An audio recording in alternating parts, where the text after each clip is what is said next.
Alright.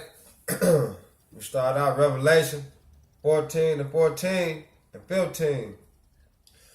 And it said, "And I looked, and behold, a white cloud, and upon the cloud one sat like unto the Son of Man, having on his head a golden crown, and in his hand a sharp sickle.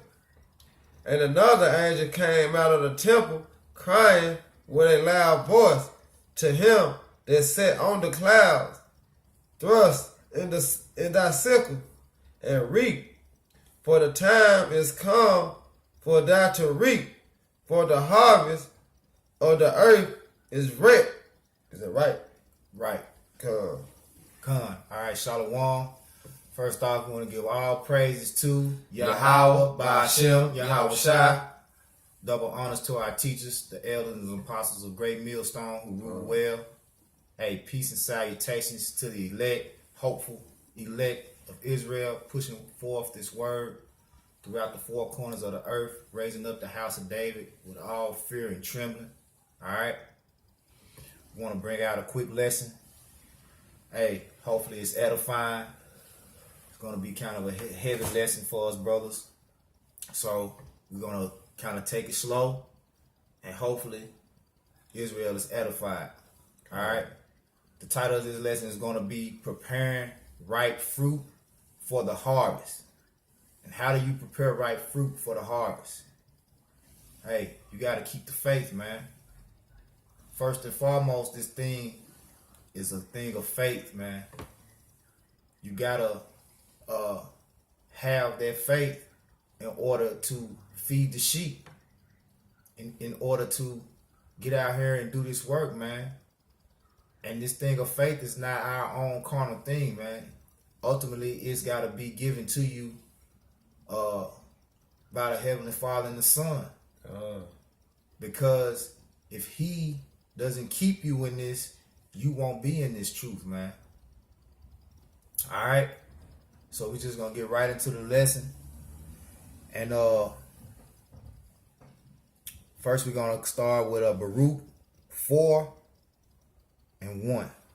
Alright. This Baruch 4 and 1. This is the book of the commandments of the Most High, and the law that endureth forever. All they that keep it shall come to life, but such as leave it shall die. Alright? So keeping this word, right, it's going to bring us life, man.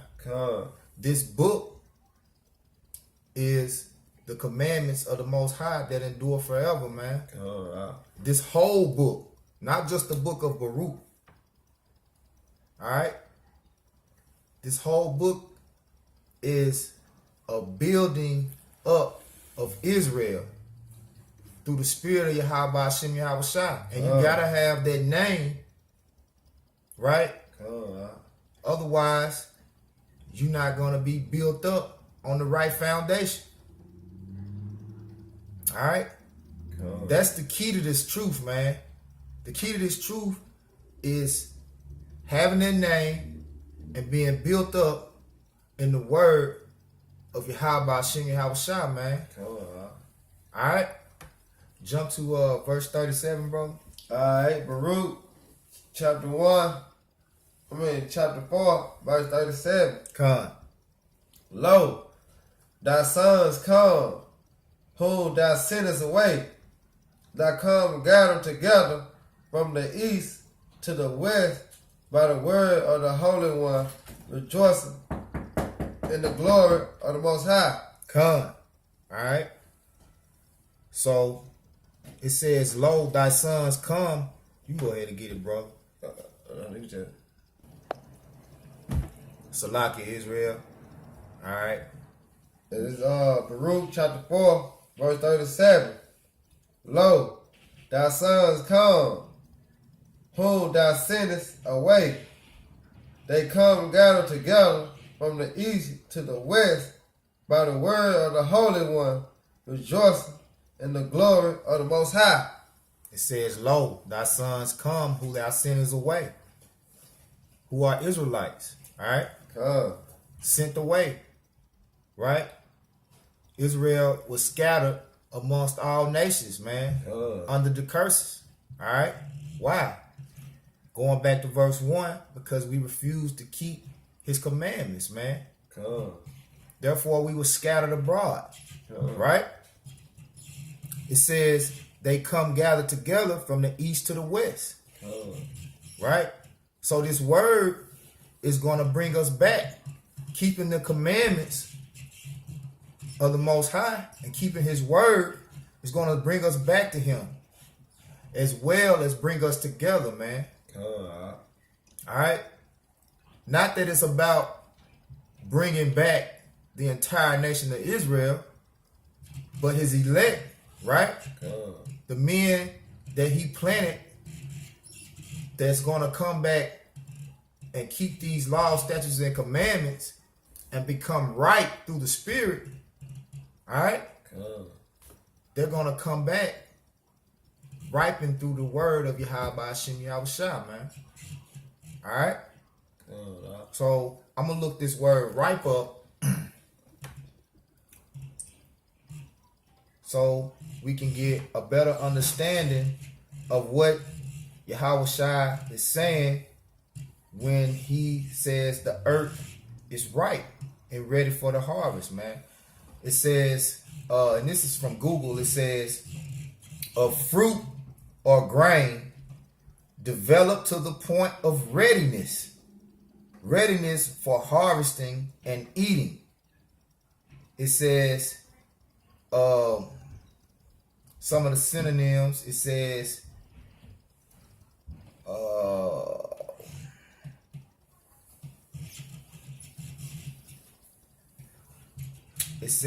ready, right? Fit, suitable, right. So once you become right, you are ready for the Most High's habitation, man. You are ready for the kingdom.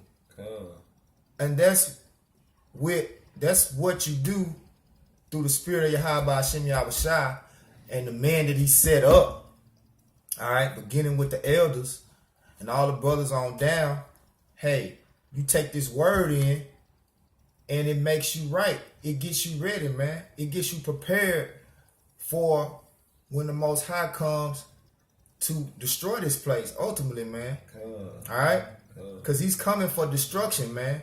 But he also is coming for those who diligently did the work, right? Stayed in his word and built up their spirit, man, which their spirit is the fruit. All right? Yahushua wants that right fruit. Okay? So read it again, brother. Verse 1 and then jump to 37 again. Okay. Baruch chapter 4, verse 1. This book of the commandments of the Most High and the law that endure forever. Come. And they that keep it shall come to life, but such as leave it shall die. Right. That goes back to that scripture that says, I think it's Mark 8, if I ain't mistaken. For if a man shall save his life, he shall lose it. Right? And for a man, if a man lose his life, he shall gain it. Roughly paraphrase. Okay? Let me just get it real quick, just to be. Yeah, and like the brother going into, because the commandments of the Most High is what? We have to rehearse the righteous act. Because that's what it's going back to. Rehearsing the righteous act. And rehearsing the righteous act is what? Trying to keep these laws, statutes, and the commandments to the best of our ability. Even though we can't keep all the laws, but we can keep some of the laws and the commandments. So it's basically rehearsing, and rehearsing is what? Practicing. You know? And building up your spirit. This is Mark 8 and 35. For whosoever will save his life shall lose it. But whosoever shall lose his life for my sake and the gospel's, the same shall save it. Come. So there you have it, man. Right? So you can't come into this truth, man, and not be prepared to lose your life. Come. Because ultimately your life doesn't belong to you anyway. You know? You have to be prepared, man, to throw everything out. Right? Part of being refined is getting rid of all the impurities, man. Come. All right? Making yourself ready. Making yourself suitable. Making yourself fit. Making yourself right, man. Come. All right. Move along to Psalms 132. We're going to start at 11.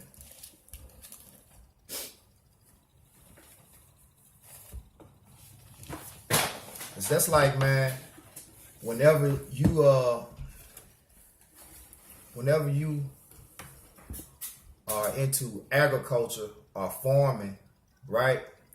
Whenever you are planting seeds, when the harvest comes, you're going to pick the fruit that's the most ripe, man. You're going to keep those fruits, and you're going to keep the seeds from those fruits, and you're going to do what?